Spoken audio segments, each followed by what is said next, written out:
Dollar. Dirt and money, no soul. Had to go and get it, ain't no time to kick it. Got a stack and flip for my foes. Dollar.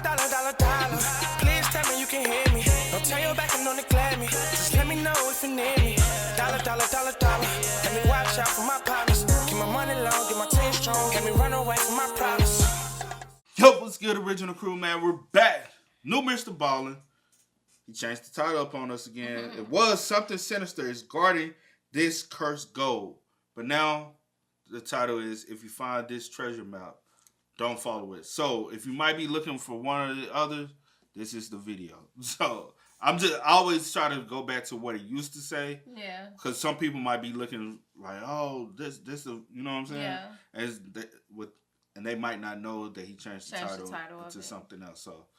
So, with that being said, before we get into it, as always, make sure you check out the links in the description box. Down below. You already know where to go, man. You want the first part, all you got to do is check out down below. Also, if you enjoyed today's video, lock it in with a thumbs up. We'll highly appreciate it. But, with that being said, you ready to get into it? Ready. Another Ballen day, man. Let's go.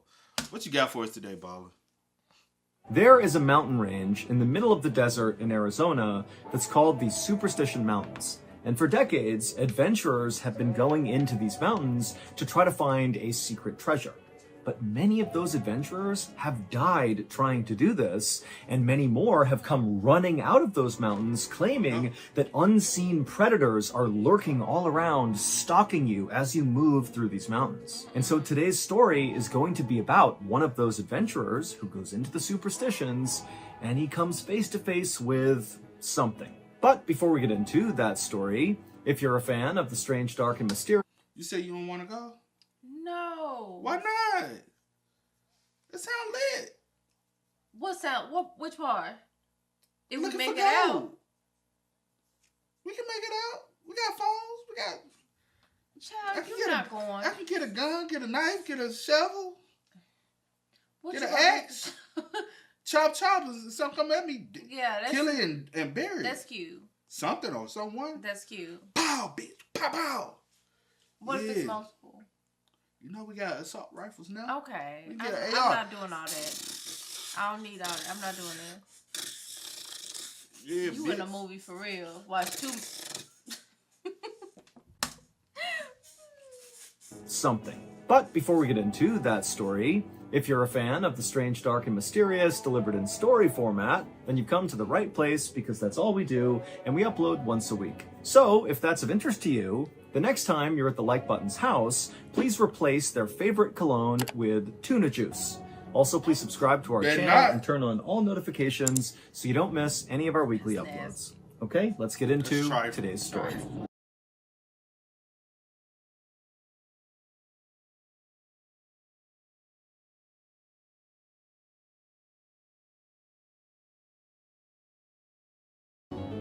Late on the afternoon of June 14th, 1931, a 59-year-old man named Dr. Adolf Ruth climbed off his donkey that he'd been riding on for hours through the Superstition Mountains in Arizona. Once he was off the animal, the doctor shook his legs to work out the cramps, and then he just took in the scenery all around him, and as he did, he smiled. Now, to the average person, what Dr. Ruth was seeing in front of him would look very impressive. There were all these jagged peaks on either side of him that jutted straight up into the sky that almost looked so steep they couldn't even be climbed. And this mountain range was cut through all over with all these twisting and turning canyons that almost seemed like a maze. Also, high up in these mountains were all these caves where people used to live, but now they were abandoned. In fact, today, if you were to travel through the Superstition Mountains, you could go days without seeing another person. And that was true back in 1931 when Dr. Ruth was there. But Dr. Ruth knew that where he was standing right now, between two towering rock walls,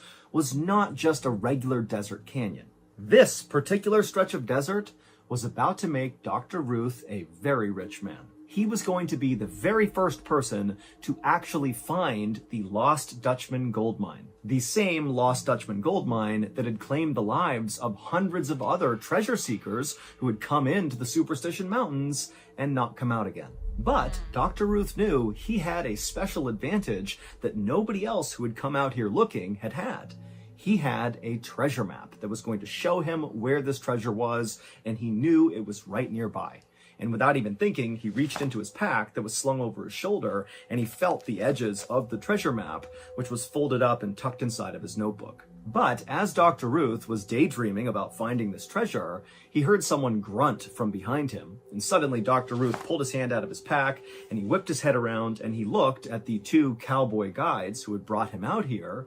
And Dr. Ruth just said, "What?" In Dr. Ruth's daily life, he was a retired veterinarian and a government employee who worked in Washington, D.C. He was a small guy with glasses and he walked with a limp, and he knew these two cowboy guides of his just thought he was some frail old man, and this deeply offended Dr. Ruth. And so, because the doctor totally resented these cowboys, he had told them that, yes, I need your help getting me to a particular spot in the desert, but once I get there, you guys are done. You can leave, I'll pay you, and you can just go away. I'll be fine on my own.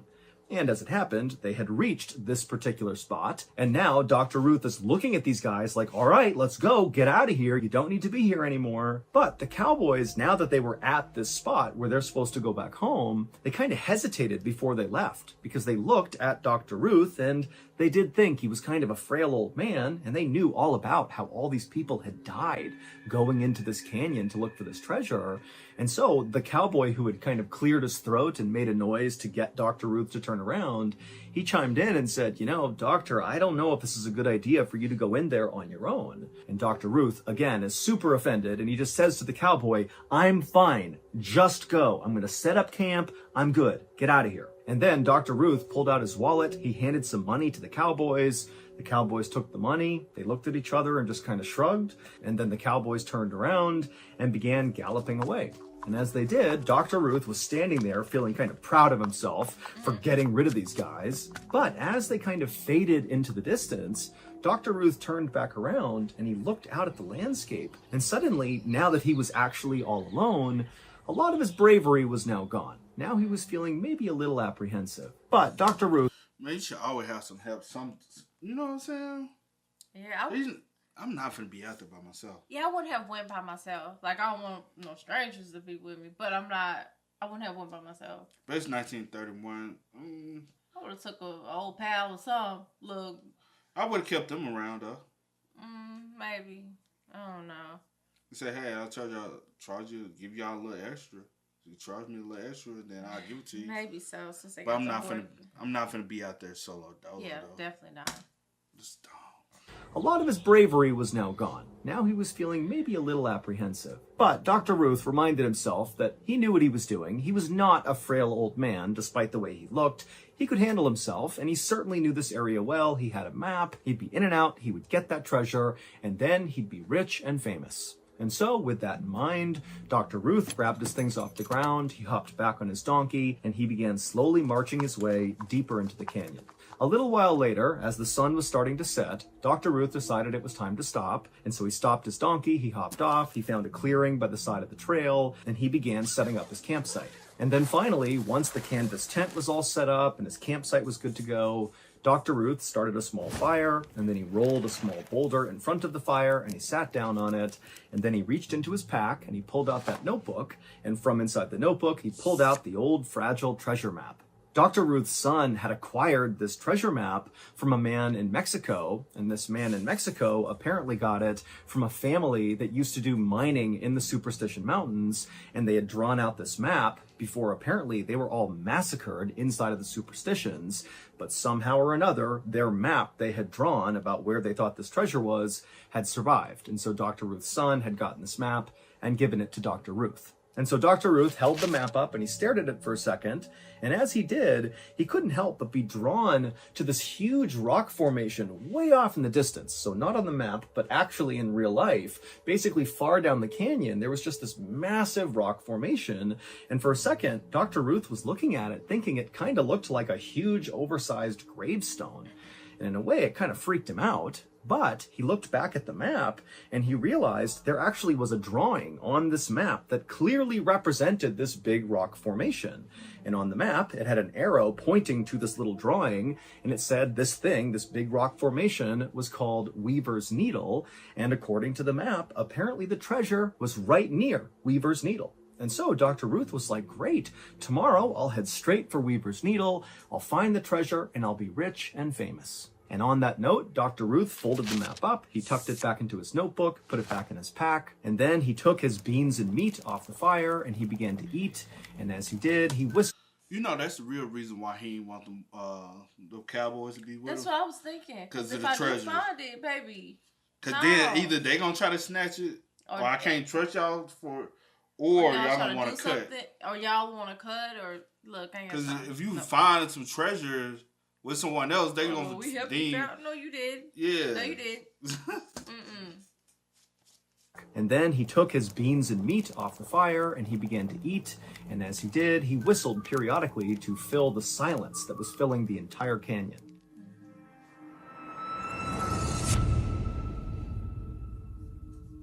By the time Dr. Ruth was done eating his food, it was totally dark inside of this canyon, like completely pitch black and silent. And as the doctor was kind of taking in this moment of absolute darkness and silence, he was startled by a sudden sound coming from high up one of the canyon walls. It sounded like hooves marching on stone, and it kind of echoed through the whole canyon.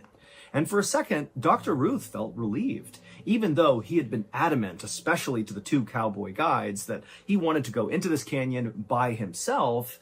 Now that he was here by himself, and it's so dark and quiet and kind of spooky, he was glad to hear hooves because it meant that must be a person riding a horse, and so I'm not alone anymore. But when Dr. Ruth called out and said, "Who's there?" there was no response, and there were no more hoof sounds. It just went totally quiet again.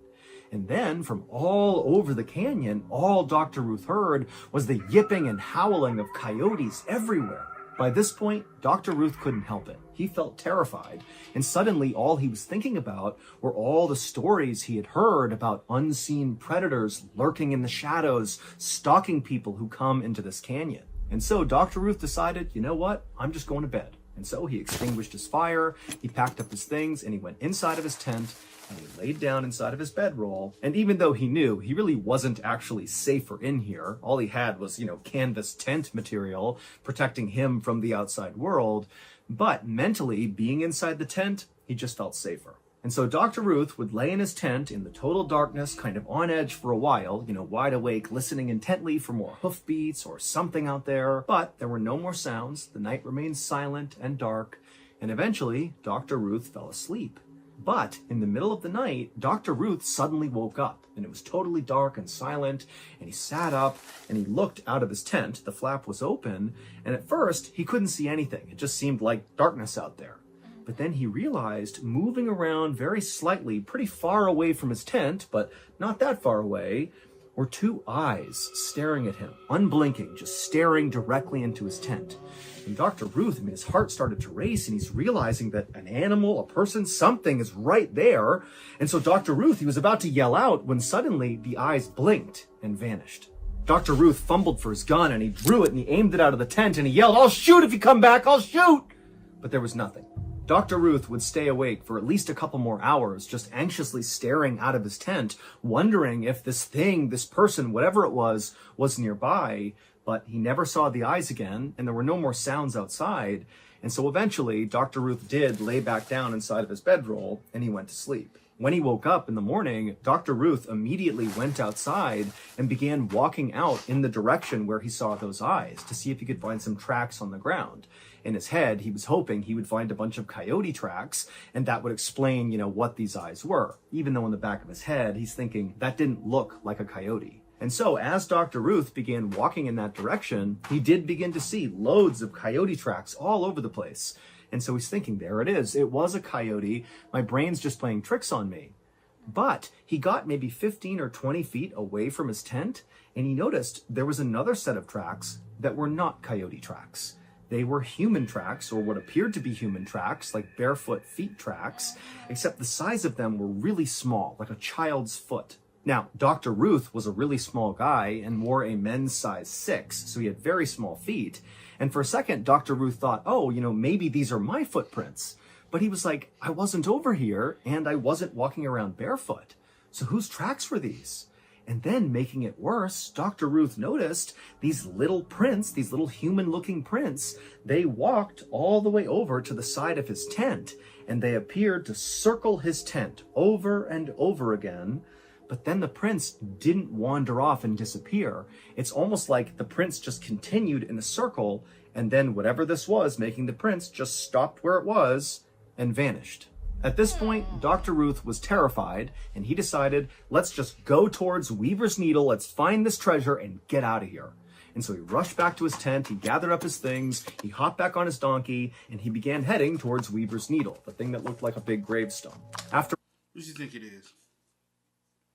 You see, like, they look like human feet. Hey, human, they Heels have eyes.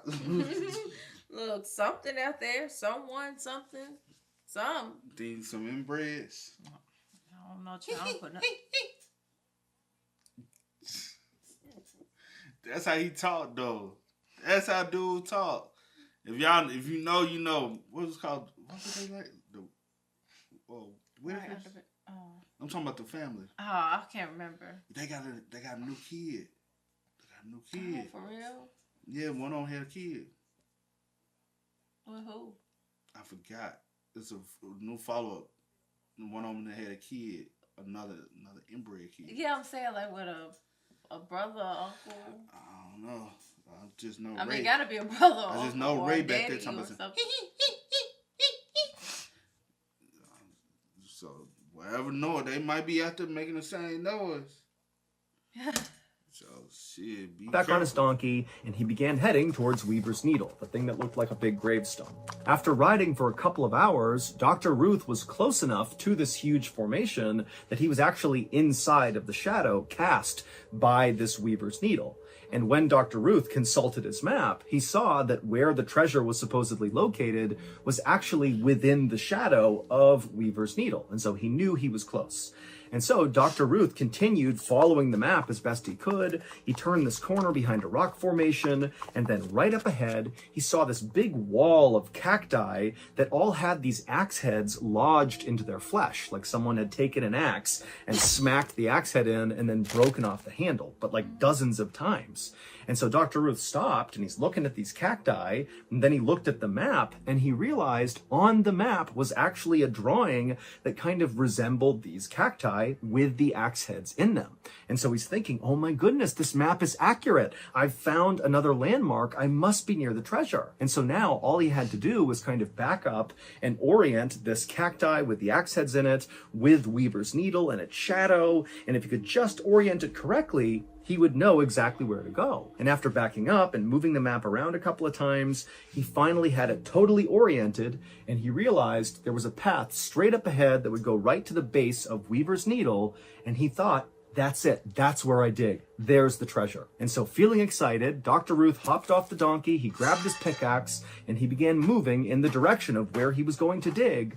But before he got there, he heard something behind him. He turned to look, but by the time he saw whatever was behind him, it was already too late. An explosion rang out, and then everything went dark. 10 days later, those two cowboy guides who had brought Dr. Ruth into the Superstition Mountains, they came back out to check on him, to make sure he was okay. And they found his campsite, and it was abandoned.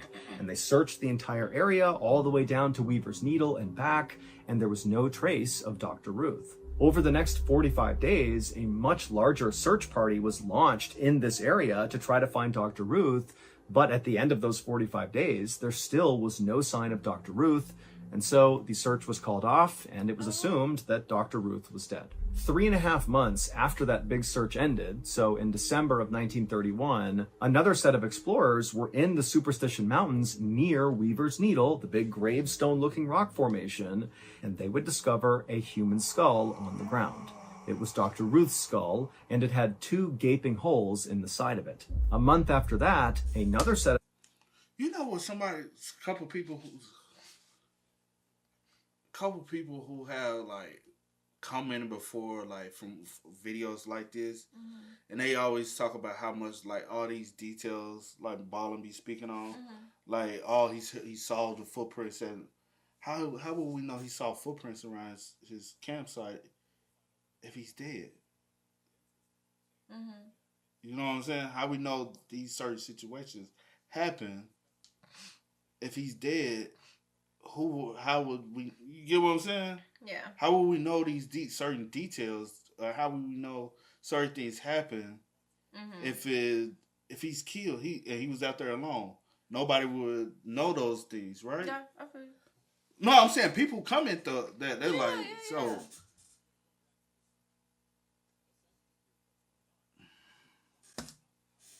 Skull, and it had 2 gaping holes in the side of it. A month after that, another set of explorers who were in the Superstition Mountains would find the rest of Dr. Ruth's skeleton located approximately 1 mile away from where his head had been found. But while the discovery of Dr. Ruth's body did provide some closure for his family, it actually only deepened the mystery of what the heck is going on in the Superstition Mountains. Because, one, despite the fact that Dr. Ruth's skull had been found with 2 holes in it, and the fact that his skull was found 1 mile away from the rest of his skeleton, authorities who investigated his death quickly said Dr. Ruth died of natural causes, and they closed the case.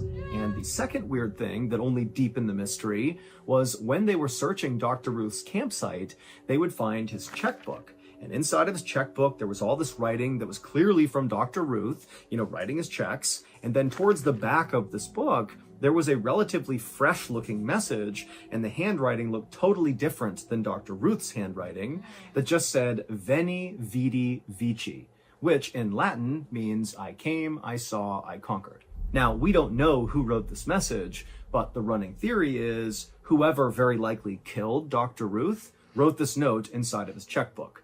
But we don't know why they wrote this note. Now, eventually, people began to think that because of this note that was in his checkbook, that suggests that maybe Dr. Ruth really was on the precipice of actually finally finding this treasure, and maybe the stories were right about the Superstition Mountains, that something lurks in the canyon protecting this treasure, and when it saw Dr. Ruth was about to take the treasure, this thing killed Dr. Ruth to stop him, i.e. they came, saw, and conquered Dr. Ruth. Also, adding to the strangeness of this entire story, in 1945, so 13 years after Dr. Ruth's skeleton was discovered, an adventurer named Barry Storm published a book about his journey to try to figure out what actually happened to Dr. Ruth. And he would say in this book that when he went into the Superstition Mountains, somebody started firing a gun at him from off in the distance. And after taking cover and looking, he couldn't see anybody. And then when he began taking steps farther into the canyon to continue to explore, the shots rang out again. And so Barry Storm ultimately fled the Superstition Mountains, and he would tell people that whoever was out there shooting at him, it seemed like they were shooting warning shots at him. Like, if you come any closer, I'll kill you. To this day, no one has ever actually found any hidden treasure in the Superstition Mountains, but about 9,000 people will go out there looking for the treasure every year. Shit, let go, see. You will be by yourself. I don't know, man. The only thing, I'm like, this story had a lot of details for somebody who had died and had been out there alone. You get what I mean? Unless he wrote down. Well, I guess with that, I'm not really focused on that part with this story. I guess the main focus will be like after the fact, as far as like finding his He said he had and, 2 holes in it, right? Yeah, it was like. Could that been somebody had shot something and went through the skull, went through the head? But I guess it was the size of it at the time of it being found that I guess they couldn't really determine like what it was. But I'm like, natural causes? I don't think it was natural causes though. But it's 1931. Yeah, I know. Man, they ain't really. So it was just like, okay, natural causes, closed case. Yeah. I don't know. If nowadays people still going there and nothing's happening, right? I said this. It does sound like, because he said at one point it was inhabited. People did live in the area, right? It's still a possibility that everyone didn't move away, right? Mm-hmm. And so it could still be a possibility that you might have had people who lived amongst this area. Yeah. There's possibility there's no treasure around. They just tried to random people keep coming. So it's like, okay, they've got to protect. Unless they still a threat. Yeah. Like we don't know what you're here to do. And honestly, they're not communicating with outside people. And so they might feel as though something is off by randomly seeing people. And then they're getting these weapons off these people because they're dying. And obviously they have weapons on them when they come out there. But y'all not recovering the weapons, y'all recovering bodies. And so who knows, they might get these weapons and play around with it, figure out how to use them, and teach themselves how to use them. And that's the reason why they know how to use a gun. I mean, with this one, I'm just like, we know something happened. Can we tell you details? No, dude. Do I know? Can I gather any information really from, what possibly could have happened? Yeah. You can either go with them saying, maybe it's natural causes, or you can go with something actually happened to them as far as like someone did something. One question that I do have with this, because like you said, a lot of people have came up missing or dead, deceased, or came running out of there. When was the last time someone was attacked out there? Like, can we get that information to see is it still relevant to this day of them being attacked? And then if not, it's kind of like, so did anybody locate this? If he had a treasure map, you know what I'm saying, it's a possibility others had treasure map. No matter how he came across the treasure map, you know what I'm saying, it's a possibility other treasure. Because he's not the only one who's been out there. Other people have had these, and then it's just the minute details. I'm like, how do we even know all this? This could be a folklore as well. Because how, for people to even know the details of somebody walked around his campsite, I'm like, how will we know that for sure? Unless he wrote down everything that was going on. And he wrote about that in the book. We still won't know that he walked into and saw this cactus. You know what I'm saying? And somebody would bark. Somebody made a noise, and we won't know these details. Yeah. We wouldn't know. It's a lot of details that we shouldn't know. With no one being out there, and the only person that was out there is dead and gone. Now, if he survived and told us, "Hey, I was attacked," because that's what I was waiting for, to see if he had told us, "Hey, I was attacked. Hey, I had to escape," but dead, blunt force. And then even a month, it took them 3 months to find anything after people searched the area. When the people searched the area, did they hear anything? Did they see anything? Were they? You know what I'm saying? Yeah, and then I'm also thinking okay, y'all, because what the Cowboys or whatever came back 3 days? Yeah, something like that. Then a search party, whatever, came and they searched. Exactly, how far was his skull? Because if y'all searched the area where y'all feel like he was at or whatever, may have been at, how far was the skull and the other parts of his body? Well, with that, we know his body was found a mile away from his skull. Well, I know that part, but I'm saying, and when typically y'all with search, things like that, what I'm saying is when animals, y'all, right? Animals could probably just drag the body away. Yeah. I'm saying that part. I'm just saying that part of... I get that. But what I'm saying is, if y'all had searched, then I'm saying if the body wasn't that far away, then y'all would have found the body. It wouldn't have been or maybe was somebody, whoever had the body... Right, that's took the body and harbored the body and... But what... I don't know, child. I really don't know. With this one, I'm just like... What need would you need with the body to keep it? Why not just kill him and leave him out there? And then with the body, when y'all discover his body, it's a lot of information missing. Was the head completely just axed off, severed off, or was it? Because I'm sure that's information you can be able to tell, right? Once you discover the body, and not just the head. Well, I mean, that is information now that you'll be able to, but obviously then they didn't. Yeah. They just okay, natural causes. How you really even indicate natural causes with with a hole in the head? That too. Not just one, 2 holes in the head. I don't know, child. And he showed us the head and the skull.